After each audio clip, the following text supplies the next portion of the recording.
asin, salt, paminta. So, maraming paminta.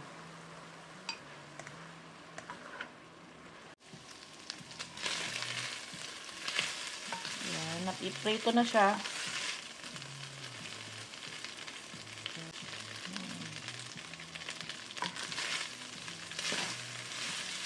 Fix natin. Tada! Ano ba dapat ang inuuna? Bawang or sibuyas? Dapat unahin mo yung sarili mo. Kapag sabay-sabayin ko na yan.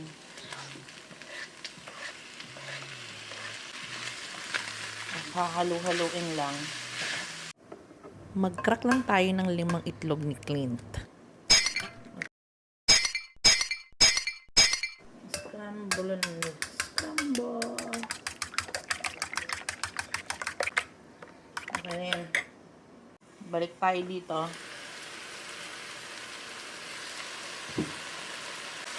Nadudurog na yung kamatis.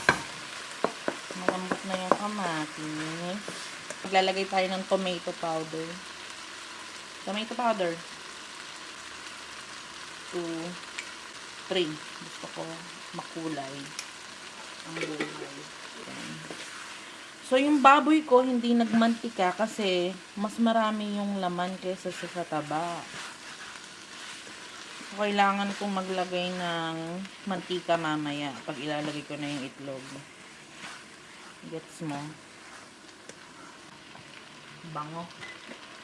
Maglalagay rin pala ako dito ng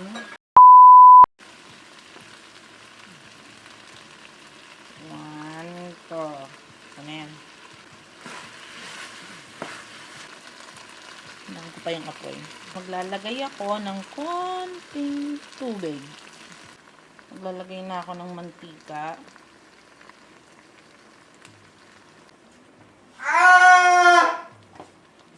Nag-video ako. So, ilalagay na natin yung itlog.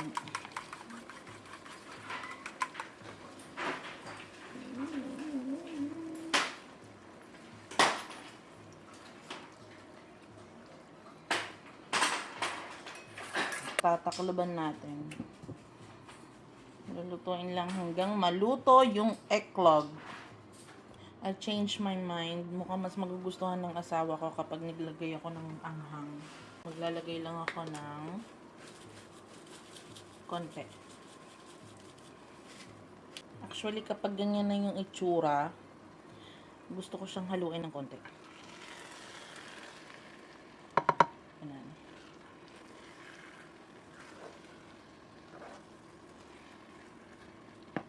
Malapit na siyang maluto. Lalagay na ako ng green onion. Maraming green onion, guys. Marami. Hindi pwede magtipid dito.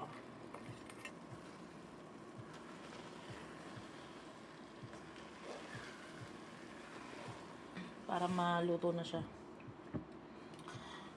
Be back. Check natin.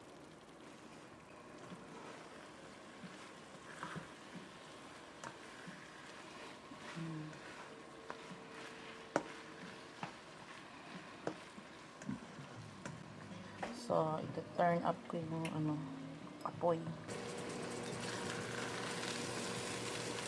Yan. Okay na.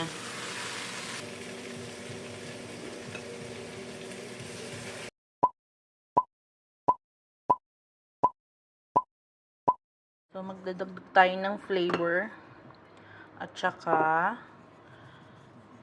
texture. Ayan.